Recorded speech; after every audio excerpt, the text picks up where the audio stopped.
हमारे आपके और देश के बड़े नेता आदरणीय लालू प्रसाद यादव जी,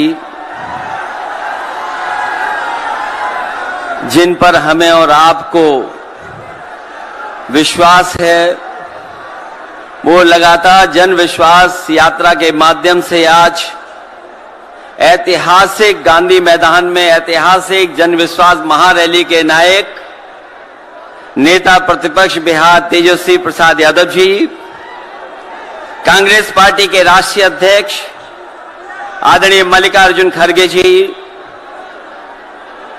राहुल गांधी जी, आदरणीय राबड़ी देवी जी, महासचिव सीपीएम सीताराम येचुरी जी, डी राजा साहब, सीपीआई एमएल दीपांकर भट्टाचार्य जी, केसी वेणुगोपाल जी, जनाब अब्दुल बरी सिद्दीकी साहब, तेज प्रताप यादव जी और मंच पर उपस्थित बड़ी संख्या में इंडिया गठबंधन के सभी हमारे नेता और इस ऐतिहासिक मैदान में उपस्थित बिहार की महान जनता, पत्रकार साथियों, मैं सबसे पहले तेजस्वी जी को और उनके दल को बहुत बहुत बधाई देना चाहता हूं। साथ ही साथ इस इंडिया गठबंधन और महागठबंधन के जितने भी दल हैं, जिनके कार्यकर्ता मैं देख रहा हूं मैदान में तो है ही, पटना के चारों तरफ और पटना की सड़कों पर मुझे दिखाई दिए हैं, जिन्होंने चुनाव शुरू होते ही ऐलान कर दिया है कि अगर उत्तर प्रदेश 80 हराओ का नारा दे रहा है,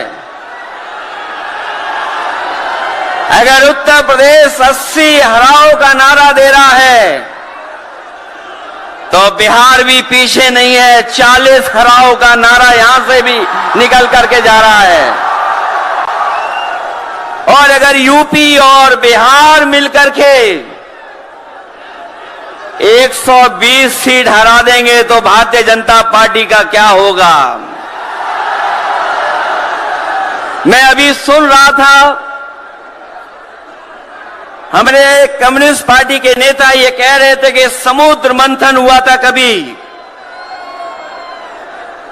समुद्र मंथन हमारे सभी लोगों को पता है, समुद्र मंथन के दौरान क्या हुआ है।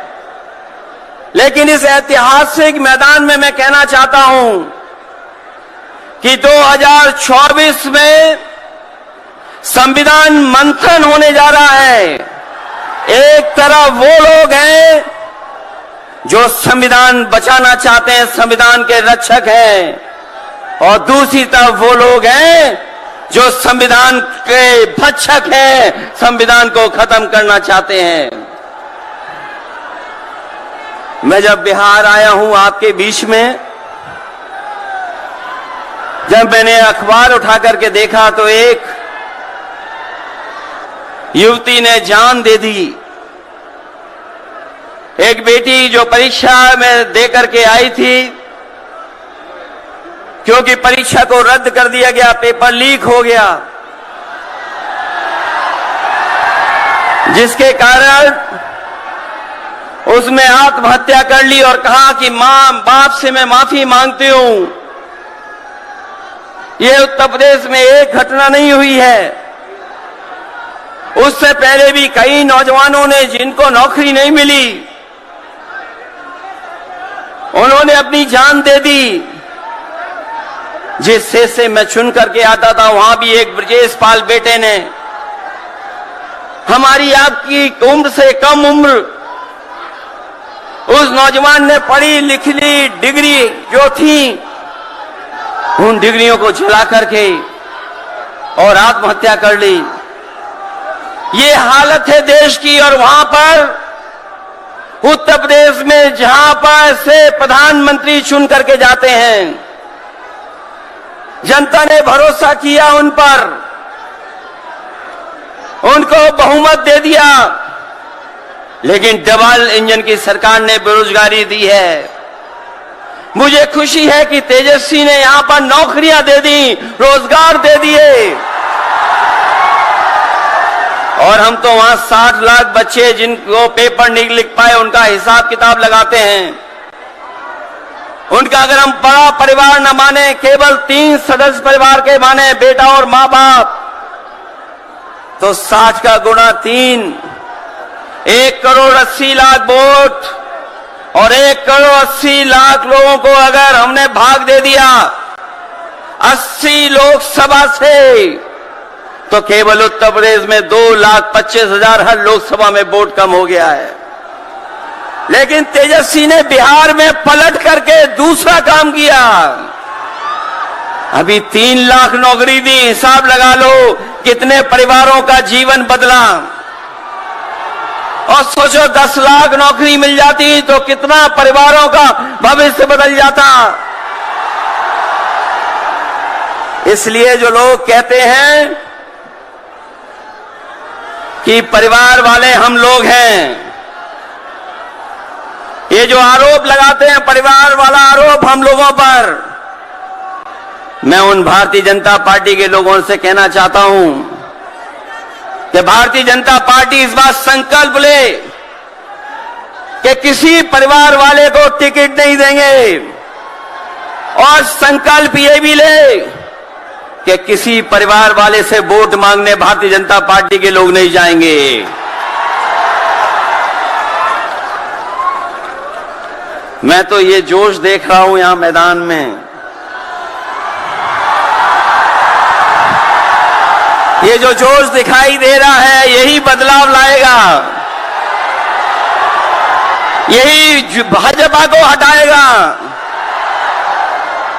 जब जोशीले नौजवान मिल जाते हैं तो बड़े बड़े लोगों का तख्त हिल जाता है। तो इस बार उन्हें आप बाहर करोगे कि नहीं करोगे? पहली सूची बीजेपी की आ गई, उस सूची में बिहार बाहर है, बिहार नहीं है उसमें। इसलिए बिहार से वो बाहर जाने वाले हैं, यूपी वाले भी बाहर कर रहे हैं उन्हें। इसलिए मैं आप सबका धन्यवाद देता हुआ, और आदरणीय लालू प्रसाद यादव जी का मैं विशेष धन्यवाद दूंगा कि जो इस रैली में पधार करके न जाने कितने लोगों का मनोबल बढ़ाने का काम कर रहे हैं। न केवल यूपी के लोगों का, बिहार और देश के लोगों का मनोबल बढ़ा रहे हैं। और जो तकलीफ और परेशानी उन्होंने जीवन में देखी है वो राजनीतिक देखी है। ये राजनीति की वजह से तकलीफ और परेशानी है। मैं अभी तेजस्वी जी को सुन रहा था, उन्होंने कहा कि एक एजेंसी आ गई। ये एजेंसी इसलिए आई है कि राजनीति में हम लोग हैं, और हम लोग अगर इनका मुकाबला न कर रहे होते तो कोई एजेंसी नहीं आती। उन्हें डर है कि ये ताकत मिलकर के, ये गठबंधन बन करके उनको हटाने का काम करेगा। इसलिए मैं आपसे कहना चाहता हूं, 120 हटाओ, देश बचाओ। भाजपा हटाओ, संविधान बचाओ। भाजपा हटाओ, देश बचाओ। भाजपा हटाओ, आरक्षण बचाओ। भाजपा हटाओ, नौकरी पाओ। भाजपा हटाओ, संकट मिटाओ। मैं इन्हीं शब्दों के साथ मैं सभी लोगों का बहुत बहुत धन्यवाद और आभार प्रकट करना चाहता हूं, इस उम्मीद और इस भरोसे के साथ कि जब कभी हम लोग अगली बार मिलेंगे तो ये डबल इंजन की सरकार बाहर होगी, यूपी से लेकर के बिहार तक भारतीय जनता पार्टी बाहर होगी। बहुत बहुत धन्यवाद आपका। शुक्रिया अखिलेश भाई।